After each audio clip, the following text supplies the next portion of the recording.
हरे कृष्णा। श्रीमद् भागवतम कथा में आपका स्वागत है।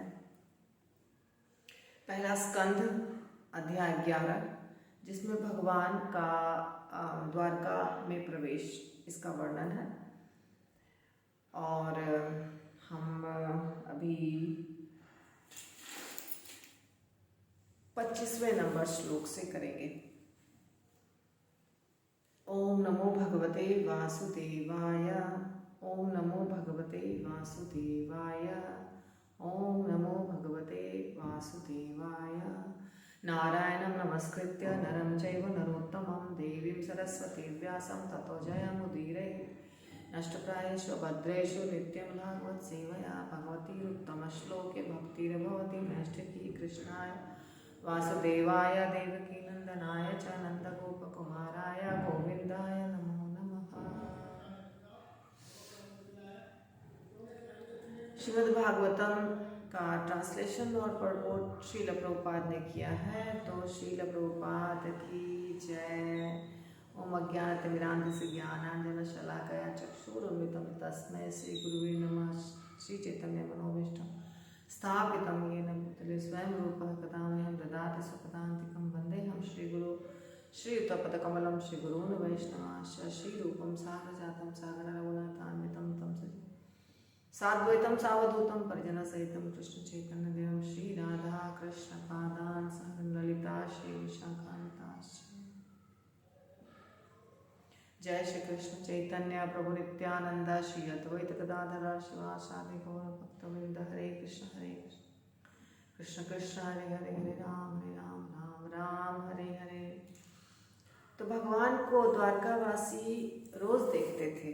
जब भगवान द्वारका में रहते थे तो उन्हें रोज देखते थे, लेकिन रोज देखने के बावजूद भी वे थकते नहीं थे। यहाँ बताया गया है कि भगवान का सौंदर्य इतना ज़्यादा था कि भगवान को नित्य निहारने के अभ्यस्त वे द्वारकावासी नित्य निहारते थे, पर फिर भी वे तृप्त नहीं होते थे, उनकी तृप्ति नहीं होती थी। वे अब बोर हो गए देखते देखते, ऐसा उनको नहीं लगता था, बल्कि रोज़ उनको लगता था भगवान ज़्यादा सुंदर लग रहे हैं। तो भगवान का वक्षस्थल जो है वो लक्ष्मी जी का निवास स्थान है। भगवान का जो विभिन्न अंग है शरीर का, उसके बारे में यहाँ बताया जा रहा है कि उनका चांद सा मुखड़ा है और उन नेत्रों के लिए जल पात्र के समान है, जो सुंदर वस्तुओं के लिए सदैव लालायित रहते हैं। जैसे हम भगवान को निहारते हैं, उनके चरण कमल से हम निहारना शुरू करते हैं। जब मंदिर जाते हैं, दर्शन करते हैं, तो दर्शन करने की विधि है उनका चरण कमल अंगूठा से शुरू करना है। धीरे धीरे धीरे धीरे उनके घुटने के नीचे का जो है वो हम दर्शन करते हैं। उसके बाद घुटने तक जाते हैं, फिर थाइस, फिर कमर, नाभि, उनका वक्षस्थल, उनके बाद उसके बाद उनका मुखड़ा। तो हर अंग उनका एक अलग अलग उसकी महिमा है। जैसे यहाँ बताया जा रहा है कि उनका चांद जैसा मुखड़ा है, जो जल पात्र के समान है, जो सुंदर वस्तुओं के लिए सदैव लालायित रहते हैं। भगवान का उनकी भुजाएं प्रशासक देवताओं के लिए आश्रय स्थल हैं। उनके चरण कमल शुद्ध भक्तों की चरण स्थली है। तो भगवान के जो भक्त होते हैं वो चाहते हैं कि हमें भगवान के चरण कमल में स्थान मिल जाए। चरण कमल के धूल के समान अगर हम हो जाएं तो बहुत बड़ी बात है, हमारा सब कुछ हमें प्राप्त हो गया जीवन में, ऐसा हमें लगेगा। तो इसलिए भक्त भगवान के चरण कमल के धूल के स्थान पे अपना गंतव्य स्थान मानते हैं, चाहते हैं कि वो हम जब भक्ति करें तो हमें वहाँ पे स्थान मिल जाए। तो इस प्रकार अलग अलग प्रभुपाद ने बहुत अच्छा पढ़पोट लिखा है, बड़ा सा पढ़पोट लिखा है, जिसमें भगवान के बारे में बहुत चीज़ें लिखी हैं। भगवान के धाम के बारे में बताया गया है, कैसे लक्ष्मी जी रहती हैं वहाँ, कैसे गोलोक धाम में अलग अलग चीज़ें होती रहती हैं। पर आ, भक्त जो होते हैं वे सिर्फ सेवा चाहते हैं और भगवान के चरण कमल पे अपना स्थान चाहते हैं। जब हम दर्शन करते हैं भगवान का तो हमें अवश्य उनका मुखड़ा भी दिखता है सब कुछ, लेकिन स्थान हम कहाँ चाहते हैं? चरण कमल पे। शुद्ध भक्त जो होते हैं वो चरण कमलों को प्राप्त करके तुष्ट हो जाते हैं। प्रभुपाद ने साफ साफ लिखा है, यदि आप परपोट पढ़ेंगे, उन्हें भगवान के सर्व सुंदर मुख को देखने अथवा उनके बलिष्ठ भुजाओं के संरक्षण की कोई अभिलाषा नहीं रह जाती है। भक्त विनम्र होते हैं। जैसे कि भगवान मान लीजिए लेटे हुए थे, आपको पता है भगवान लेटे हुए थे और अर्जुन और दुर्योधन दोनों आए थे, तो अर्जुन कहाँ जाके बैठा? भगवान के चरण कमल के पास, लेकिन दुर्योधन उनके सिर के तरफ। तो जो भक्त होते हैं वो नम्र होते हैं और वो चाहते हैं कि बस हमें चरण कमल प्राप्त हो जाए। तो हमें भी यही आशा रखनी चाहिए कि हमें किसी वैष्णव के, गुरु के, भगवान के, जहाँ भी हमें स्थान प्राप्त हो, उनके चरणों में स्थान प्राप्त हो। ये लक्षण है शुद्ध भक्त के। ज़्यादा बहुत ज़्यादा प्राप्त करने की इच्छा नहीं होती है, उनका दासत्व मिल जाए यही हमारे लिए काफ़ी है। बस उनका दास, उनका सेवक हम बन जाए। तो जब भगवान द्वारका के राजमार्ग से होकर गुजर रहे थे तो धूप से बचाने के लिए उनके सिर पर श्वेत छाता तला था और श्वेत पंखों वाले पंख या चंवर अर्धवृत्ताकार में झल रहे थे और मार्ग पर फूलों की वर्षा हो रही थी। पीताम्बर तथा फूलों की हार से वे इस प्रकार प्रतीत हो रहे थे मानो श्याम बादल एक ही साथ सूर्य, चंद्रमा, बिजली तथा इंद्रधनुष से घिर गया हो। तो भगवान, अब भगवान ही है तो भगवान के बारे में तो आपको मालूम है कि कितना ज़्यादा उनके इर्द गिर्द भक्त रहते हैं।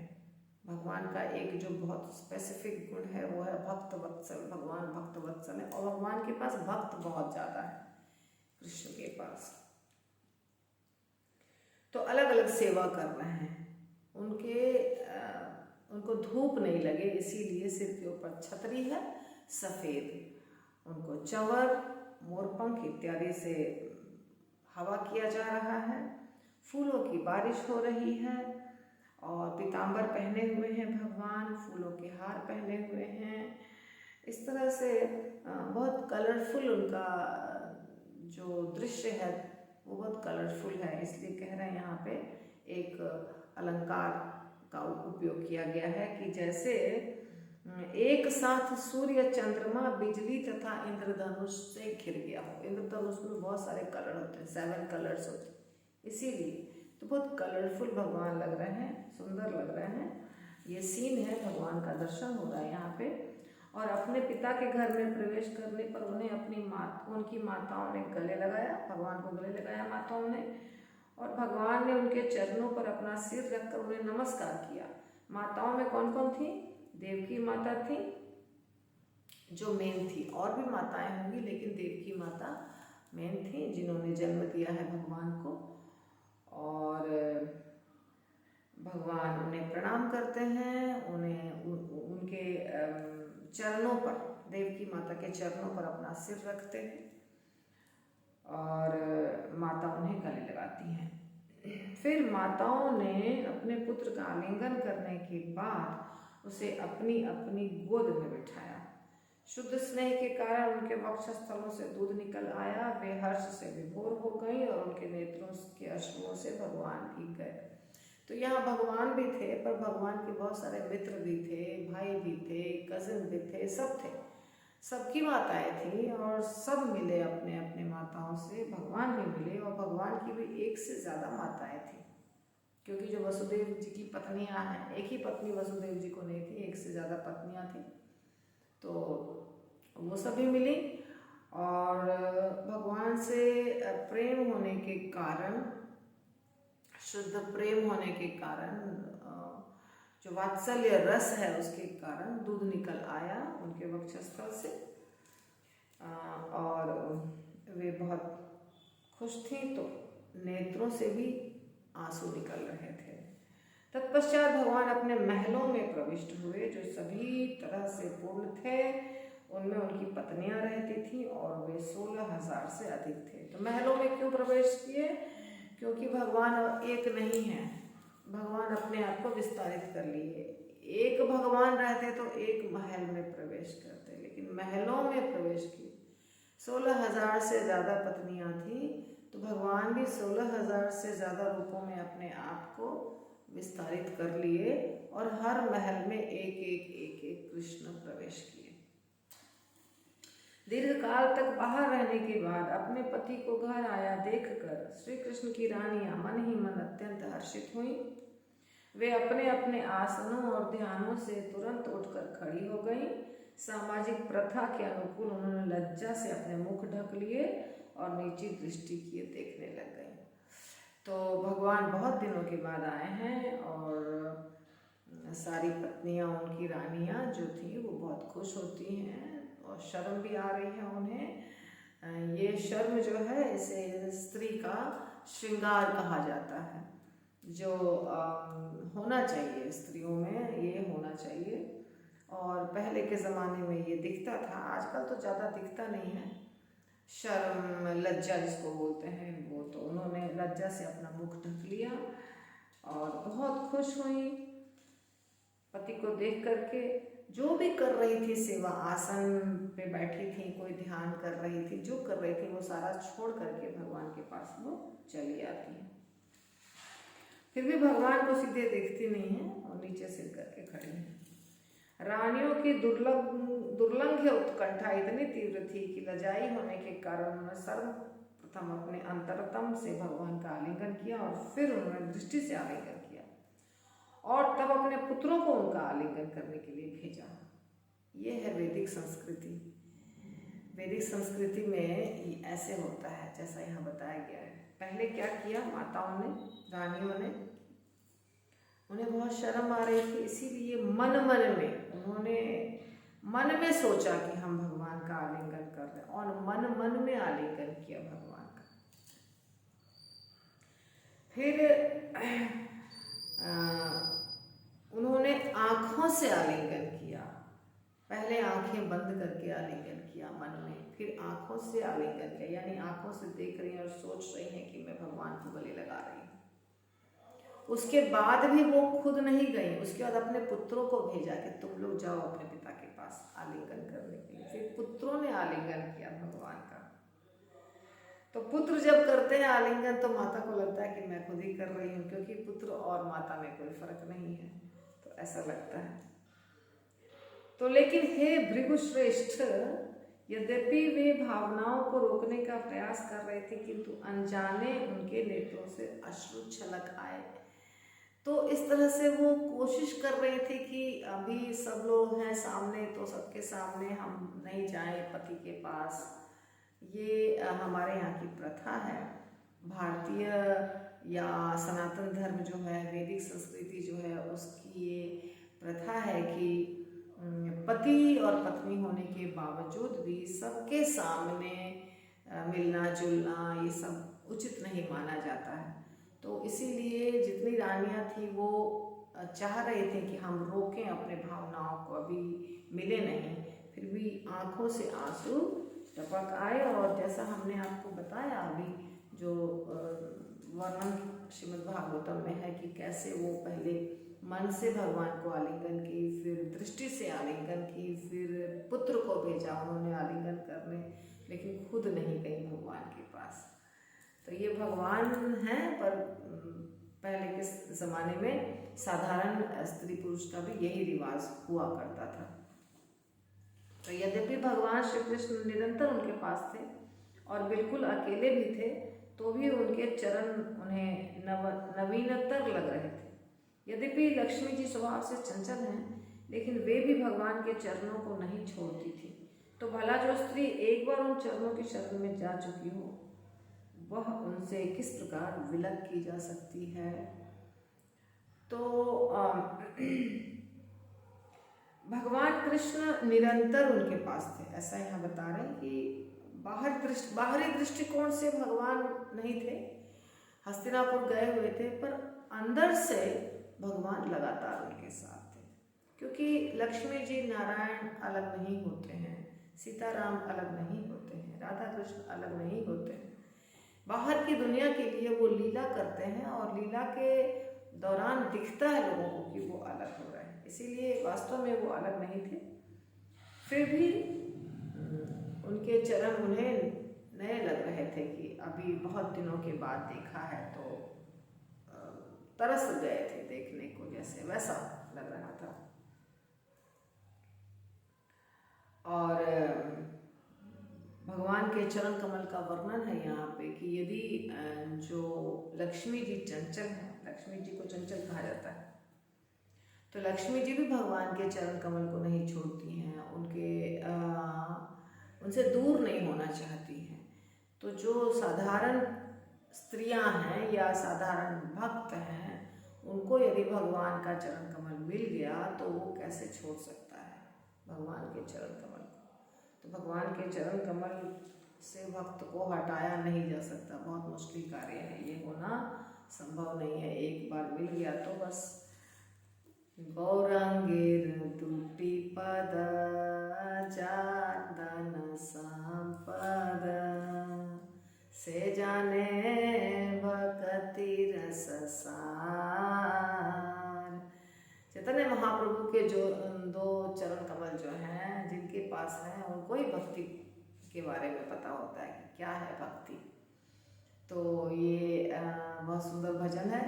इसी प्रकार यहाँ भगवान कृष्ण के चरण कमल की चर्चा हो रही है कि कैसे कृष्ण के चरण कमल जिन्हें प्राप्त हो जाते हैं वो फिर और कहीं नहीं। अभय, भगवान का चरण कमल हमें अभय दान प्रदान करता है। भज गोविंदम, सॉरी वो अलग भज गोविंदम अलग है। एक भजन है, भजहु रे मन श्री नंदनंदन अभय चरण अरविंद रे। हे मन, भगवान का भजन करो, नंदनंदन का भजन करो, क्योंकि उनका चरण कमल जो है वो अभय प्रदान करने वाला है। वहाँ जाने के बाद डर समाप्त हो जाता है। इस दुनिया में हर व्यक्ति डरा हुआ है, जो हमारे पास है वो कहीं चला नहीं जाए, जो हमारे पास है वो कहीं चला नहीं जाए, जो हम चाह रहे हैं वो हमें मिले नहीं, ऐसा नहीं हो कि वो हमें प्राप्त नहीं हो। तो जो चाहते हैं वो प्राप्त होना चाहिए और जो है वो रहना चाहिए, लेकिन इस डर में व्यक्ति रात दिन बिताता रहता है। तो ये डर कैसे समाप्त होगा? जब हम भगवान के चरण कमल का आश्रय ग्रहण करेंगे या गुरु के चरण कमल का आश्रय ग्रहण करेंगे। गुरु कौन होने चाहिए? जो बोनाफाइड गुरु हैं। सही गुरु अगर हैं और उनका चरण कमल हमने स्वीकार किया या गुरु ने हमें स्वीकार किया तो कल्याण हो जाएगा। बहुत आवश्यक है इस बात को समझना, सही गुरु के पास जाना और सही गुरु के आज्ञा के अनुसार हमें कार्य करना चाहिए। तो पृथ्वी का भार स्वरूप राजाओं को मारने के बाद भगवान को शांति प्राप्त हुई। वे अपनी सैन्य शक्ति, अपने घोड़ों, हाथियों, रथों, पैदल सेना के बल पर गर्वित थे। भगवान युद्ध में किसी दल में शरीक नहीं हुए। उन्होंने बलशाली प्रशासकों में शत्रुता उत्पन्न की और वे आपस में लड़ गए। वे उस वायु के समान थे जो बांसों में घर्षण उत्पन्न करके आग लगा देती है। तो बहुत ही हाई फिलॉसफी की चर्चा हो रही है यहाँ पे कि कैसे भगवान ने क्या किया। भगवान क्यों आते हैं? भगवान आते हैं परित्राणाय साधूनां विनाशाय च दुष्कृतां, दुष्टों को नष्ट करने के लिए। दुष्टों को नष्ट करने के लिए भगवान ने ऐसा नहीं किया कि एक तलवार उठाया और सारे दुष्टों को ढूंढ ढूंढ के सबको मार दिया, ऐसा नहीं किया। भगवान ने क्या किया? इस रूप में ये जो लीला हुई है कृष्ण की, उस समय भगवान ने क्या किया कि उन्होंने दो टीम बनाई। उन्होंने नहीं बनाई, लोगों ने वैसा कार्य किया कि अपने आप दो टीम बन गई, एक अच्छे राजा और एक बुरे। दोनों के बीच में युद्ध हुआ, दोनों शक्तिशाली राजा थे और इस प्रकार जितने बुरे व्यक्ति थे उनका नाश हो गया। परित्राणाय साधूनां विनाशाय च दुष्कृतां, विनाशाय यानी विनाश करने के लिए। किसका? दुष्कृतां, जो दुष्कर्म करते हैं। दुष्कर्म करने वालों का तो दुष्कर्म करने वालों का विनाश किया, लेकिन खुद हाथ में तलवार लेकर नहीं किया। उन्होंने कोई अस्त्र शस्त्र नहीं चलाया, अपने आप हुआ। दो सेनाएं बट गई, दो सेनाएं, जैसे एक पांडव गण थे और दूसरे में कौरव गण थे। दोनों के साथ लोग जुड़ गए, कुछ लोग जुड़ गए पांडवों के साथ और बहुत ज़्यादा लोग जुड़ गए कौरवों के साथ। जैसे आपने देखा बचपन में भगवान कृष्ण छोटे जब थे तो कंस थे जो दुष्ट थे, और कंस ने बहुत सारे असुरों को जो अलग अलग रूपों में आए, जैसे कि पूतना आई, बकासुर, अघासुर, तृणावर्त, शकटासुर, ये सब असुर थे। लेकिन वो एक जानवर का रूप लेकर के या कोई भी रूप लेकर के आए थे, प्रलंबासुर। तो ये सब आए और भगवान ने एक एक का सफाया किया। ये सब कंस के दोस्त थे, कंस के क्या कहते हैं, मंत्रीगण थे, दोस्त थे, जो रूप बदलना जानते थे, और वो कृष्ण को मारने के लिए अलग अलग रूपों में आए। भगवान ने सबका सफाया कर दिया। इसी प्रकार जरासंध ने बहुत सारे शत्रुओं को लेकर, जो दुष्ट व्यक्ति थे, जो भगवान के शत्रु थे, उनको जमा कर करके 17 बार आक्रमण किया भगवान के ऊपर। भगवान उसको नहीं मारते थे, क्यों? क्योंकि भगवान अगर उसको मार देते तो फिर वो नए लोगों को कैसे लाता, तो नए लोगों को वो जमा करके लाता था, भगवान फिर पूरी सेना को समाप्त कर देते थे, उसको छोड़ देते थे। तो ऐसे क्या किया भगवान ने, बार बार अलग अलग तरीके से पृथ्वी के भार को समाप्त कर दिया। विनाशाय च दुष्कृतम, दुष्टों का नाश कर दिया, और जो अच्छे थे वो बच गए। इस प्रकार जो अच्छे लोग थे वो फिर शासन राज्य चलाने लग गए। तो भगवान का जो मकसद था वो सॉल्व हो गया। तो यहाँ पे बता रहे हैं कि उनको बहुत गर्व था, उनके पास सेनाएं थी, उनके पास हाथी, घोड़े, रथ, पैदल सेना, बहुत सारे पावरफुल शक्ति थी उनके पास, सैन्य शक्ति। तो भगवान ने दोनों के बीच में युद्ध करा दिया, दोनों लड़ गए और मर गए। युद्ध कराया नहीं, आपको महाभारत की कथा पता है, भगवान तो शांति दूत बनकर गए थे। लेकिन भगवान सिर्फ अर्जुन को बोले कि अब तुमको युद्ध करना पड़ेगा। क्यों? क्योंकि युद्ध की परिस्थिति उन लोगों ने पैदा की है और तुम क्षत्रिय हो, तुम्हारा कर्तव्य है युद्ध करना, तो तुम युद्ध करो। तो इस प्रकार भगवान ने अर्जुन के माध्यम से और बहुत सारे लोगों के माध्यम से समाप्त किया दुष्टों का सफाया किया। तो भगवान अपनी अहेतु की कृपा से अपनी अंतरंगा शक्ति द्वारा इस लोक में प्रकट हुए और सुयोग्य स्त्रियों के साथ इस तरह भोग करते रहे, मानो वे संसारी कार्यों में व्यस्त हों। तो भगवान ने विवाह किया बहुत सारी स्त्रियों के साथ। वो सारी स्त्रियां जो थी वो अलग अलग रूपों में पिछले जन्म में थी और विवाह करना चाहती थी रामचंद्र जी के साथ। कुछ ऋषि मुनि थी, कुछ अयोध्या की थी, कुछ जनकपुर की थी। ऐसे अलग अलग स्त्रियां थी जो विवाह करना चाहती थी। पुरुष भी थे, जैसे ऋषि मुनि सब तो पुरुष थे। तो उस समय ही भगवान ने उन्हें मन में आशीर्वाद दिया कि जब मैं कृष्ण लीला करूँगा तो तुम लोग सबकी इच्छा पूरी करूँगा।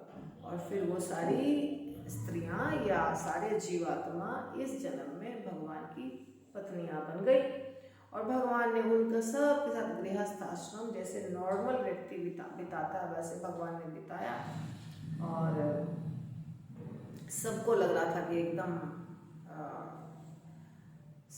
समाज में जैसे होता है गृहस्थ व्यक्ति वैसा ही भगवान बिता रहे हैं अपनी दिनचर्या। जो उनका रूटीन होता था वो उसी तरह साधारण आदमी की तरह उन्होंने बिताया। पत्नी को हेल्प करना, बच्चों के लिए सब कुछ करना, सब देवी देवताओं के लिए करना, दान देना, विवाह करना, पुत्र का पुत्री का, नॉर्मल गृहस्थ आश्रम की तरह भगवान ने बिताया। और यद्यपि रानियों की मृदु मुस्कानें तथा बाकी चितवनें अत्यंत विमल तथा उत्तेजक थी, जिससे साक्षात कामदेव मोहित होकर अपना धनुष त्यागने के लिए बाध्य हो सकते थे, यहाँ तक कि अत्यंत सहिष्णु शिव भी उनके शिकार हो सकते थे, तो भी वे अपने समस्त हाव भाव तथा आकर्षण से भगवान की इंद्रियों को विचलित नहीं कर सकेंगे। तो भगवान में बहुत बड़ी खासियत है कि वे अनासक्त रहते हैं। सब कुछ सामने होने के बावजूद भी वे अनासक्त रहते हैं। ये उनकी स्पेशलिटी है, उनकी विशेषता है। तो ऐसा नहीं था कि भगवान को वो अपने मोह माया जाल में फंसा सकें। भगवान सिर्फ कर्तव्य निभाते रहे। इवन रुक्मिणी माता के साथ आप देखेंगे लीला में, तो इंद्रियों को, भगवान की इंद्रियों को कोई विचलित नहीं कर सकता है, क्योंकि भगवान की इंद्रियां तो परे हैं गुणों से, तो उनको कैसे कोई विचलित कर सकता है। भगवान की इंद्रियां दिव्य हैं, आत्मा राम है, भगवान खुद में संतुष्ट रहते हैं। बाहर से किसी चीज की आवश्यकता नहीं है भगवान को संतुष्ट करने के लिए। एक चीज है बस जो भगवान को आकर्षित करता है, वो है शुद्ध भक्ति। शुद्ध भक्ति के द्वारा भगवान आकर्षित हो जाते हैं और किसी चीज के द्वारा आकर्षित नहीं होते। फिर सामान्य भौतिकतावादी बद्ध जीव सोचते रहते हैं कि भगवान उन्हीं में से हैं। वे अपने अज्ञान के कारण सोचते हैं कि भगवान पर पदार्थ का प्रभाव पड़ता है, भले ही वे अनासक्त हैं।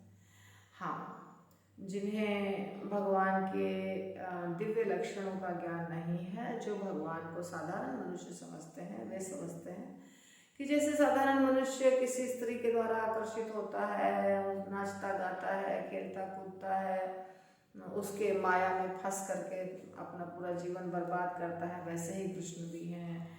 कृष्ण भी बहुत सारी लड़कियों के साथ रास नृत्य करते थे, तो कृष्ण भी वैसे ही हमारी तरह। पर ये बहुत बड़ा कंफ्यूजन है, गलत फहमी है। ऐसा नहीं है भगवान के साथ। भगवान किसी भी, यहाँ तक कि जो सबसे सबसे सबसे श्रेष्ठ राधा रानी है, जो दुनिया के सबसे श्रेष्ठ डिवोटी हैं, आध्यात्मिक जगत की भी सबसे श्रेष्ठ है, भौतिक जगत की तो बात ही छोड़िए, उनको भी भगवान छोड़ देते हैं। जब भगवान की इच्छा होती है तो उनको भी छोड़ देते हैं भगवान। तो भगवान को कोई बंधन नहीं है। बस यदि आप भगवान के लिए 100% समर्पित हो जाएंगे तो फिर आपको भगवान नहीं छोड़ेंगे। वो एक ही शर्त है, भगवान सिर्फ त्यागी भक्त के साथ, जो भक्त त्याग कर देता है, अपना पूरा जीवन समर्पित कर देता है भगवान के लिए, उसको भगवान नहीं छोड़ सकते हैं। बाकी और कोई ऐसी चीज नहीं है जो भगवान को खींच सके। भगवान को कोई खींच नहीं सकता है। तो जो राधा रानी है या जो गोपियां हैं, जो बहुत श्रेष्ठ भक्त हैं, वो भी भगवान उनके इशारे पर नाचते हैं, सत्य है। लेकिन जैसे उनको ये लग जाएगा एक सेकंड के लिए भी कि हम बहुत अच्छे भक्त हैं और भगवान हमारे इशारे पे नाच रहे हैं, तुरंत भगवान उसको छोड़ देते हैं, क्योंकि वास्तव में भगवान किसी के इशारे पे नाचते नहीं। भगवान अपने आप में संतुष्ट है। तो यह तो भगवान की दिव्यता है कि प्रकृति के गुणों के संसर्ग में रहते हुए भी उनसे प्रभावित नहीं होते। इसी प्रकार जिन भक्तों ने भगवान की शरण ग्रहण कर लिया, वे भौतिक गुणों से प्रभावित नहीं होते। तो जब कोई व्यक्ति भगवान का भक्त बन जाता है तो उसके ऊपर भी वही रूल लागू होता है। वो भी फिर आकर्षित नहीं, भौतिक चीज़ों से आकर्षित नहीं होता है। वो सिर्फ भगवान की सेवा करता है और भगवान की भक्ति से आकर्षित होता है। तो वे सरल सुकुमार स्त्रियां सचमुच ही सोच बैठी कि उनके प्रिय पति श्री कृष्ण उनके अनुचर हैं, उनके वशीभूत हैं। वे अपने पति की महिमाओं से उसी तरह अनभिज्ञ थीं जिस प्रकार नास्तिक लोग परम नियंता स्वरूप भगवान से अनभिज्ञ रहते हैं। बहुत अच्छी बात है। तो यहाँ पे ये आपका इस चैप्टर का लास्ट श्लोक है। ये चैप्टर अब समाप्त हो गया। तो यहाँ पे बता रहे हैं सुखदेव गोस्वामी की वो जो स्त्रियाँ थी, उनकी पत्नियाँ थी, 16,108 पत्नियाँ थी। उन्हें ये भ्रम हो रहा था कि हम इतनी सुंदर हैं इसलिए भगवान हमसे आकर्षित हैं, हमारे में इतने गुण हैं इसलिए भगवान हमसे आकर्षित हैं, हम भगवान को अपने इशारों पर नचा सकते हैं, पर ये बहुत बड़ी गलत फहमी है। ऐसा कभी नहीं होता है। भगवान को कोई नचा नहीं सकता, भगवान किसी के वशीभूत नहीं हो सकते, ये संभव नहीं है। तो यहाँ पर बता रहे हैं लास्ट सेंटेंस में कि जिस प्रकार नास्तिक लोग परम नियंता स्वरूप भगवान से अनभिज्ञ रहते हैं, उसी प्रकार उनकी महिमाओं से वो स्त्रियां अनभिज्ञ, भगवान की महिमाओं से, भगवान के जो देखिए यहाँ बहुत कुछ बताया गया है और बताने वाले शुद्ध भक्त हैं, सुखदेव गोस्वामी बता रहे हैं, तो उनके किसी भी शब्द में कोई दोष नहीं है, लेकिन जगह जगह के अनुसार थोड़ा बातें जो होती हैं वो थोड़ा थोड़ा चेंजेस होता है उसमें। जैसा ऐसा नहीं हमें समझना चाहिए कि ये सारी स्त्रियां भौतिक थी, ऐसा नहीं समझना चाहिए। जो सारी स्त्रियां भगवान से विवाह के लायक हुई, वो उनमें कितनी बड़ी विशेषता होगी, आप अनुमान लगाइए। पिछले कई जन्मों में बहुत तपस्याएं, बहुत शुद्ध भक्ति, बहुत कुछ किया, इसीलिए वो भगवान की पत्नियां बन सकी। तो हमें कभी उनको भौतिक नहीं समझना चाहिए। लेकिन ठीक है, यहाँ पे बता रहे हैं सुखदेव गोस्वामी, तो उनके शब्दों का मान रखना है, हमें समझना है कि यहाँ जो लिखा है वही सही है। और प्रभुपाद के परपोर्ट को पढ़ लीजिए अगर आपको थोड़ा भी कंफ्यूजन हो तो इसलिए जो यहाँ बताया गया है वो पूर्ण सत्य है। इतना याद रखना है कि भगवान को कोई वश में नहीं कर सकता सिवाय शुद्ध भक्ति के। शुद्ध भक्ति के द्वारा आप भगवान को वश में कर सकते हैं। भगवान का दास बन जाइएगा तो भगवान आपके वश में हो जाएंगे, भगवान के नौकर बन जाइएगा तो भगवान आपके वश में हो जाएंगे। बाकी किसी चीज़ के द्वारा भगवान को कोई वश में नहीं कर सकता, ना खूबसूरती के द्वारा, हाव भाव भंगिमा जो है उसके द्वारा भगवान को वश में नहीं किया जा सकता। तो ये आपका अध्याय 11वां समाप्त हो गया और अगला जो क्लास होगा वो होगा सम्राट परीक्षित का जन्म, जो हम अगले वीडियो में करेंगे। देखिए ज़्यादा वीडियो में नहीं बना पा रही हूँ, उसका कारण है कि यहाँ का मौसम बहुत ख़राब है। फिर भी कोशिश कर रही हूँ कि 7-8 डेज़ में एक वीडियो तो बन जाए।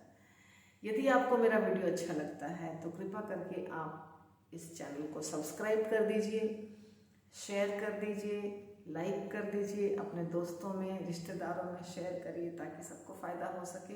यदि कोई प्रश्न है तो अवश्य पूछिए। हरे कृष्णा। श्रीमद् भागवतम की जय। श्रील प्रभुपाद की जय।